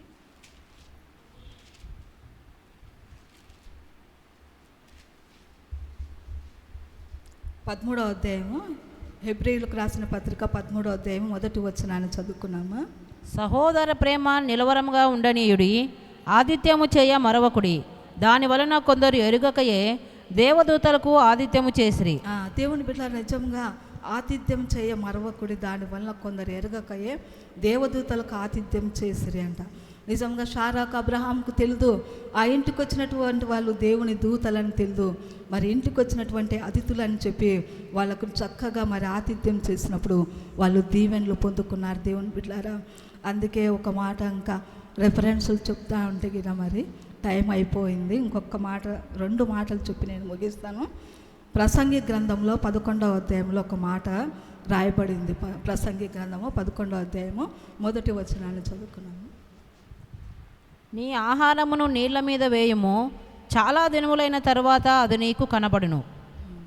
దేవుని బిడ్డలారా, ఇక్కడ చూసినట్టంటే ప్రసంగి గ్రంథకర్త ఒక మాట రాస్తున్నాడు. నీ ఆహారం నీళ్ళ మీద వేయము, చాలా దినములైన తర్వాత అది నీకు కనబడునని చెప్పి దేవుడు మనకి ఏదేది పని ఇచ్చినాడో మనం ఆ పని చక్కగా చేసినట్లయితే దానివలన మనకు ప్రతిఫలము తర్వాత మనకు కనపడుతుందంట. మనం చేసిన దానికి ప్రతిఫలము మేలు తర్వాత కాలంలో మనకు కనపడుతుందని చెప్పి మరి నిజంగా నీ ఆహారమును నీళ్ళ మీద వేయమంటున్నాడు. నీ దగ్గరికి దేవుడు తీసుకున్న ఏ పని అయినానో దాంట్లో లోపం లేకుండా నువ్వు చక్కగా చేసినట్లయితే, చక్కగా నిర్వర్తించినట్లయితే దానివల్ల ప్రతిఫలం మనము పొందుకుంటామంట. అందుకే షారా ప్రతిఫలం పొందుకున్నది. వాళ్ళకు ఆతిథ్యం ఇచ్చి వాళ్ళకు చక్కగా పరిచర్య చేసి మరి దేవుని దీవెనలు పొందుకున్నారు. దేవుని బిడ్డలారా, మరి మేము కూడా ఒకానొక సమయంలో మొన్న తేజ డెలివరీ అయినప్పుడు హాస్పిటల్లో మేము ఉంటున్నాం. తేజ నిజంగా డెలివరీ డేట్ వాళ్ళు 22కో ఎప్పుడో ఇచ్చినారు. కానీ తేజ మరి అక్కడ అగలిలో ఉంటున్నప్పుడు ఆమె చెకప్ కానీ వెళ్ళాలి. 12వ తేదీ జూలై 12, అదే జూలై 12 వాళ్ళ పాస్టర్ కుమారునికి వివాహం జరుగుతూ ఉంది. వీళ్ళు ఏం చేస్తున్నారంటే భార్యాభర్తలు ఇద్దరు మరి ఆ యొక్క వివాహానికి వెళ్ళి చెకప్కు వెళ్ళినారు. చెకప్కు వెళ్తానే మేడం ఏం చేసింది, అమ్మ నీకు డెలివరీ వెంటనే చేసేయాలని చెప్పి మేడం చెప్పినప్పుడు, మేడం నేను ఇట్లా పెళ్ళికి వచ్చినాను, మేమేం తీసుకొచ్చుకోలేదు, ఇప్పుడు ఎట్లా మేడం అన్నప్పుడు, ఏం లేదు, ఆలస్యం చేస్తే మళ్ళీ నీ బిడ్డకు ప్రమాదం జరుగుతుందని చెప్పి ఈ టైం ఎక్కువ అయిపోయిందని చెప్పి వెంటనే చేయాలని చెప్పి చెప్పినప్పుడు నిజంగా వాళ్ళు పెళ్ళికి వెళ్ళినారు. నేను స్వప్న ఇంట్లోనే ఉంటున్నాము అగలిలో, వీళ్ళు పెళ్ళికి వెళ్ళినారు కదా అని చెప్పి మేము కూడా ఏమీ అనుకోలేదు అనమాట. వెంటనే ఆ మాట చెప్పి ఇంకా ఏదో ఆ బ్లడ్ తీసుకురామని సుధాబాబుకు రాసినప్పుడు సుధాబాబు కిందికి పోయి వచ్చే లోపలనే మళ్ళీ డెలివరీ చేసేసినారంట. డెలివరీ చేసేసి ఇంకా పాపను తల్లిని ఒక చోట పండుకోబెట్టినారు. అంటే ఆశ్చర్యం అయిపోయింది అనమాట. ఏం తీసుకొని పోలేదు వీళ్ళు, అసలుకు కట్టుకునే చీర ఒక్కటే చీరతోనే వెళ్ళిపోయి ఉంటున్నారు. అయితే అక్కడ పాస్టర్ పెళ్ళికి పోయినారు కదా, వెంటనే వాళ్ళు డెలివరీ అయినారని వీళ్ళు తెలియజెప్పే లోపల అంత పెళ్ళిలో అంత బిజీగా ఉన్నా కూడా వాళ్ళు వెంటనే ఆ పాప దగ్గరకు వచ్చేసి మాకంటే ముందుగా మేము మళ్ళీ పోవాలంటే 2 గంటలు మాకు ఫోన్ చేసి చెప్తే మళ్ళీ వాళ్ళు పోయిన కారు మళ్ళీ వెనక్కి పంపించి ఆ కారులో నన్ను స్వప్నాన్ని తీసుకుపోయేకల్లా మాకంటే ముందుగా అక్కడ ఉన్నటువంటి పాస్టర్ గారు, ఆయన భార్య, వాళ్ళ కొడుకు వివాహంగా ఎంతమంది అతిథులు వచ్చి ఉంటారో వాళ్ళందరినీ విడిచిపెట్టి మరి బెడ్షీట్లు, కమ్మడి, మరి కాఫీ, మరి ఏమేమి కావాలనో ఫ్లాస్కు, వేడి నీళ్ళు సమస్తం భార్యాభర్తలు తీసుకొని వచ్చి ఉంటున్నారు. వచ్చి మరి అక్కడున్న సిస్టర్తో మాట్లాడి వాళ్ళు కూడా పాస్టర్కు ఫోన్ చేస్తే వాళ్ళు నమ్మలేదు. ఇప్పుడే పెళ్లిలో ఫోన్ చేసుకొని పోయినావు కదమ్మా, నువ్వు ఎట్లా డెలివరీ అయినావు అని చెప్పి అంటున్నారంట. అని నమ్మలేదంట. లేదు సుధాబాబు అంటుకొని, లేదు అంకుల్ అయిపోయింది ఇప్పుడే అని చెప్పినప్పుడు వాళ్ళు కూడా వెంటనే పరిగెత్తుకుంటూ వచ్చినారంట దేవుని బిడ్డలారా. వచ్చి మరి నిజంగా అక్కడ 8 రోజులు ఉన్నప్పుడు 8 రోజులు వాళ్ళే చక్కగా మరి 3 పూట్ల ఆహారం తీసుకొని వచ్చినారు. వద్దు వద్దు అని చెప్పినా కూడా ఉదయం టిఫను, కాఫీ, మరి తేజాకు వేడి నీళ్ళు, మరి మొహం కడుక్కోవడానికి వేడి నీళ్ళు, తాగడానికి వేడి నీళ్ళు, మరి మధ్యాహ్నం భోజనం మాకు 4 తేజాకు మరి ఇడ్లీ అట్లా పంపిస్తూ 3 పూట్ల వేడిగా పంపిస్తున్నారు. అమ్మ ఇంటికి రండి అమ్మ, ఇంటికి వచ్చి స్నానం చేసుకోండి అమ్మ అని చెప్పి బంగపోతున్నారు పాస్టర్ వాళ్ళు ఎదిగిన. అయితే మేము పోవడం లేదు. భోజనం క్యారియర్ కూడా వద్దని చెప్తున్నాం, ఎందుకంత పాపం ప్రయాసం ఎందుకని చెప్తున్నప్పుడు, అయ్యో మా ఊర్లో నువ్వు డెలివరీ అయితే మరి మేము ఈ విధంగా నిన్ను ఒంటరిగా విడిచిపెడతామా మిమ్మల్ని అని చెప్పి వాళ్ళు అసలుకు 8 దినములు చక్కగా వాళ్ళు మరి నిజంగా పరామర్శించుంటున్నారు, చక్కటి పరిచయం చేసి ఉంటున్నాడు. ఆయన నాకంటే వయసులో పెద్ద ఆయన. అమ్మ మీరు రండి అమ్మ, పాప నువ్వు రమ్మ అని స్వప్నాన్ని నన్ను, మీరు స్నానం చేసుకుని రండి అమ్మ, బట్టలన్నీ వాచ్ చేపిస్తామని చెప్పి రోజు భంగపోతున్నాడు. కానీ రోజు ఇప్పటికే మీరు రోజు క్యారియర్ తీస్తున్నారు పాస్టర్ గారు, ఇదే పెద్ద ఎక్కువ, ఇంకా మళ్ళీ మేము మీ ఇంటికి వచ్చి మీకు మళ్ళీ ఎక్కువ భారం అంటే ఏం పని లేదు, ఏం ఇబ్బంది మాకేం లేదమ్మా అని చెప్పి, ఆమెకు తెలుగు రాదు, కన్నడ పాస్టర్ గారి భార్యకు ఆమె భంగపోతుంది. నిజంగా మేము ఆ 8 దినములు వాళ్ళే 3 పూట్ల వేడిగా తీసుకొని వచ్చి ఉంటున్నారు దేవుని బిడ్డలారా. మనం ఒక్కరోజు ఎవరికైనా క్యారియర్ పంపించాలంటే ఆ రోజు పంపిస్తాం, 2వ రోజు పంపించాలంటే మనం సనుక్కుంటాము, బాధపడతాము, ఇంకా ఇన్ని రోజులు పంపించాలనా అని చెప్పి అనుకుంటాం. అయితే వాళ్ళు మళ్ళీ మధ్యలో వాళ్ళ కొడుకు కోడలను బెంగళూరులో వదిలిపెట్టడానికి పోయే సమయంలో మళ్ళీ మాకు ఎక్కడ ఇబ్బంది అవుతుంది అని చెప్పి ఆ పాస్టర్ గారు వాళ్ళ తమ్ముని భార్యకు, మేము ఈ 2 రోజులు ఉండం, ఈ 2 రోజులు మీరు క్యారియర్ తీసుకొని పోవాలని వాళ్ళకు చెప్పినాడంట. అయితే వాళ్ళ పాస్టర్ గారి తమ్ముని భార్య వాళ్ళు వయసు అయిపోయిన వాళ్ళు 2 దినములు వేడిగా మరి నిజంగా చేసుకొని వచ్చి ఉంటున్నారు దేవుని పిల్లారా. నేను అప్పుడు అనుకున్నాను, ప్రభువా ఇంతగా వాళ్ళు మాకు పరిచయం చేయటకు నిజంగా మరి ఆయనను చూసినట్లయితే ఆయన 14 చర్చిలకు ఏరియా పాస్టర్గా ఉంటున్నాడు, ఆయన చర్చి కట్టించుంటున్నాడు, మరి అక్కడ పాస్టర్లకు జీతాలు ఇచ్చి ఆయన సేవ జరిపిస్తున్నాడు. ఆయన దృష్టిలో మేమైతే నిజంగా మామూలుగా సామాన్యంగా చూసినట్లయితే మన ఏరియా పాస్టర్లను మనం చూసినట్లయితే మనల్ని అంత ఎక్కువగా ప్రేమించరంటే మనము చూసిన పరిస్థితిని బట్టి చెప్తున్నాను దేవుని బిడ్డలారా. అయితే ఆయన అంత బిజీగా ఉన్నాను, మరి నిజంగా వాళ్ళు క్యారియర్ వండి తీసుకొని వస్తున్నప్పుడు ప్రభా ఎంత గొప్ప దేవుడు నాయన అని చెప్పి అనుకున్నాను. ఎందుకంటే మరి నేను కూడా ఒక కోడలుగా ఉంటున్నప్పుడు మరి అత్త దగ్గరికి ఎంతోమంది ప్రార్థన చేయించుకోవడానికి అనేక ప్రాంతాల నుండి వస్తున్నప్పుడు వాళ్ళు ఏ సమయంలో వచ్చినాను, సంధ్యమ్మ టిఫిన్ ఉదయకాలం వస్తే టిఫిన్ చేయండి ఎంతమంది వచ్చినా కూడా మరి విసుకోకుండా చేసేదాన్ని. భోజనం టయానికి వచ్చినప్పుడు భోజనం చేయమని చెప్పినప్పుడు అవి విసుకోకుండా చేసేదాన్ని. మరి అర్ధరాత్రి కానీ ఏ టైంలో ఎవరు వచ్చినా కూడా మరి అన్నీ చక్కగా చేసి, మరి ఇంటికి చుట్టాలు వచ్చినప్పుడు కూడా వాళ్ళందరికీ మంచాలు వేసి, వాళ్ళందరికీ పరుపులు వేసి, దోమతెరలు కట్టి, మళ్ళీ ఉదయం అవన్నీ తీసి మళ్ళీ చక్కగా అన్నీ ఓపిక దేవుడు ఎట్లా ఇచ్చినాడు. కానీ ఏ రోజు కూడా నేను చేయనని చెప్పకుండా నాకెంత కష్టం ఉన్నాను నేను మరి అవన్నీ అత్త చెప్పినప్పుడు చేసి ఉంటున్నాను దేవుని బిడ్డలారా. అందుకే దేవుడు నేను అనుకున్నాను, ప్రభా ఆ రోజు నేను చేసినందుకు ఈరోజు మాకు అక్కడ ఏం వసతి మాకు లేదన్నమాట, హాస్పిటల్లో ఏం తీసుకోపోలేదు. అయినను వాళ్ళు నిజంగా 8 దినములు వాళ్ళే మరి 3 పూట్ల చూసుకొని మళ్ళీ చక్కగా మరి డిశ్చార్జ్ అయ్యేదానికంటే ముందే మరి వాళ్ళ భార్య పాస్టర్ గారు తేజ కంటే ముందే వాళ్ళు వచ్చేసినారు, అగలికి వచ్చేసి మళ్ళీ ఫ్రూట్స్ తీసుకొని వచ్చి, మరి తేజ వాళ్ళిద్దరు ఏం చేస్తున్నారంటే వాళ్ళిద్దరే కదా అని వాళ్ళకు మంచం కూడా లేకుండా వాళ్ళిద్దరి కిందనే అనుకుంటున్నారు. నేను అరుస్తున్నాను తేజాను, మీరు ఇంత డెలివరీ అయినా కూడా ఇంత డెలివరీ అయ్యే టైం వరకు కూడా మీరు మంచం కొనుక్కోకుండా ఎట్లున్నారు, ఇప్పుడు సిజరీన్ అయింది కింద ఎట్లా అనుకుంటామని నేను అరుస్తున్నాను. వెంటనే పాస్టర్ వాళ్ళ చర్చిలో అంటే ఒక మంచం పంపించినారు దేవుని బిడ్డలారా. వాళ్ళేమనుకుంటారంటే మేము ఇద్దరమే కదా, ఎందుకు ట్రాన్స్ఫర్ అయితే ఊరికి పోతాం కదా, ఈ సామాన్లు ఈ లగేజ్ ఎంత ఎందుకని చెప్పి వాళ్ళు ఒక్క మంచం కూడా కొనుక్కోకుండా కిందనే అనుకుంటున్నారు. వెంటనే పాస్టరు మళ్ళీ చర్చి దగ్గర నుండి మంచం తెప్పించి, మరి అక్కడ నీకేం కావాలన్నమ్మా, నువ్వు నా బిడ్డవు, ఇంకా నువ్వు దేని గురించి బాధపడద్దు అని చెప్పి, సుధాకర్ నువ్వు కూడా మీకు ఏం కావాలన్నా మీరు మా పిల్లలని చెప్పి వాళ్ళని ఎంతో చక్కగా వాళ్ళు ప్రేమించి ఆదరించి ఉంటున్నారు. దేవుని బిడ్డలారా, నేను అనుకున్నాను, ప్రభు ఆ రోజు నేను చేసిన దానికి ఈరోజు మాకు ఆ ప్రాంతంలో వాళ్ళంతా కన్నడ, నాకైతే ఒక్క మాట కూడా రాదు, నేను వాళ్ళతో ఏం మాట్లాడలేదు, ఊరికి థ్యాంక్స్ పాస్టర్ గారు అంటుంటే. ఆయనకు తెలుగు వస్తుంది, ఆ భార్యకైతే ఆమెకైతే అమ్మగారికి పాస్టర్ అమ్మగారికి అయితే మరి తెలుగే రాదనమాట.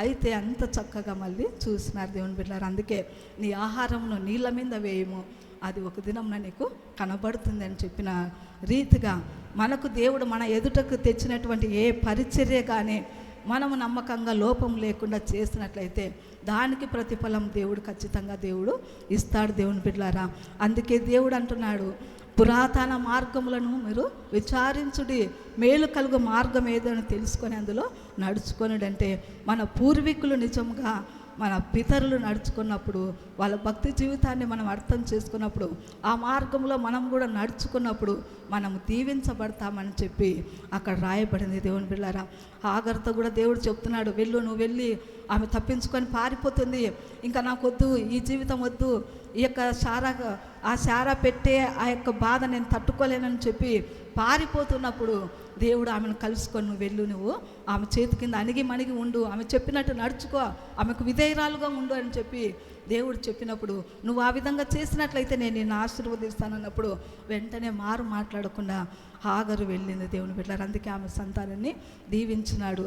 అయితే ఆమె అనొచ్చు దేవునితో, ప్రభువా నేను ఎందుకు పడాలా, సారా కంటే నేను దేంట్లో తక్కువ, నేను కూడా ఆమెతో ఈక్వల్గానే ఉంటున్నాను కదా, ఆమె భార్యగా ఉంటుంది, నేను కూడా భార్యగా ఉన్నాను, ఆమెకి ఎంత హక్కు ఉందో నాకు అంత హక్కు ఉంది కదా ఆ ఇంటిలో అని చెప్పి దేవునితో వాదించలేదు. దేవుని బిడ్డలారా, అణిగి మణిగి ఉండమన్నప్పుడు అనుకోతో మరి హాగరు అక్కడ సారా దగ్గర ఉన్నప్పుడు దేవుడు ఆమెను దీవించి ఉంటున్నాడు. దేవుని బిడ్డలారా, అందుకే దేవుడు చెప్తున్నాడు, మనకు పురాతన మార్గములలో మీరు నడుచుకోండి, విధేయత కలిగి నడుచుకోవాలి, భక్తి కలిగి జీవించాలి, మన భక్తికి ఆటంకం లేకుండా, మన భక్తికి భంగం కలగకుండా దానియేలు ఏ విధంగా నడుచుకున్నాడో ఆ విధంగా మనం నడుచుకోవాలని చెప్పి దేవుడు చెప్తున్నాడు.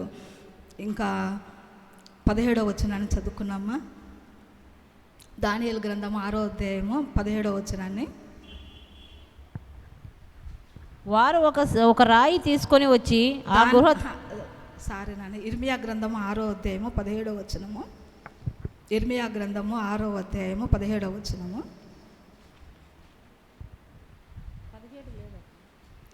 ఇర్మియా గ్రంథము 6వ అధ్యాయము 17వ వచనాన్ని చదువుకున్నాం నేను.